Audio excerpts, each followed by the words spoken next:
The train's wheels clacked rhythmically on the tracks, and the night was draped in an inky darkness. Inside the elegant Orient Express, I, Grayson Shadows, sat in my plush compartment, a half-smoked cigar in one hand and a glass of bourbon in the other. My trusty companion, Ink, sprawled lazily on the floor, keeping one eye open as always. We were about to be thrust into a web of intrigue and deception. The train had been transformed into a moving luxury palace, with crystal chandeliers casting a warm glow over the passengers. But this opulence was about to be shattered by a gruesome discovery. The train's manager, a man named Charles Worthington, had been found dead in the dining car, a dagger plunged into his heart. The mystery began the moment the train had pulled out of the station. Captain Harrison, a tall and imposing figure, greeted me with a curt note as I entered the dining car.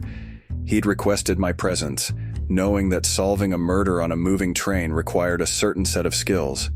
"Gray," he said, "we're in a tight spot here. The murderer could be any one of these passengers." I took a long drag from my cigar. "You got any leads?" Harrison handed me a list of passengers, each one more intriguing than the last.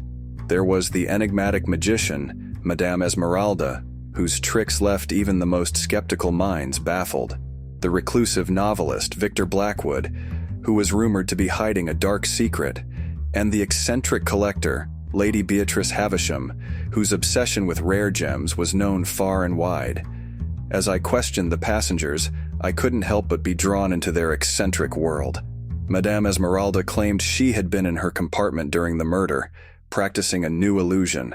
Victor Blackwood seemed genuinely shocked by the news, his face devoid of emotion. And Lady Beatrice, with her collection of jewels, appeared unfazed, as if murder were just another curiosity. The clues were scarce, and alibis checked out. It was like trying to piece together a puzzle with half the pieces missing. But I wasn't one to give up easily. As the train continued its journey through the night, I delved deeper into the passengers' backgrounds. Madame Esmeralda, it turned out, had a history of exposing frauds and charlatans, making her enemies along the way. Victor Blackwood had recently written a scathing review of one of Lady Beatrice's gem exhibitions, earning her enmity, and Lady Beatrice herself had a collection of rare and valuable daggers, one of which had gone missing just before the murder. Ink and I scoured the train, searching for any clues that might have been overlooked. It was during one of these late-night searches that I stumbled upon a hidden compartment beneath the dining car. Inside, I found a blood-stained dagger, its hilt encrusted with gems matching Lady Beatrice's collection. I confronted Lady Beatrice, and the truth spilled out. She had discovered that Charles Worthington was planning to steal her prized gem collection, and in a fit of rage, she had killed him to protect her treasures. It was a crime of passion, and it had taken place on the Midnight Express. As the train pulled into the next station, Lady Beatrice was taken into custody, and the passengers watched in shock as the murderer was led away. The web of intrigue and deception had been unraveled, and justice had been served.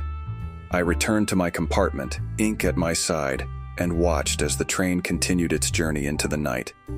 Some mysteries, it seemed, were meant to be solved, even on the Midnight Express.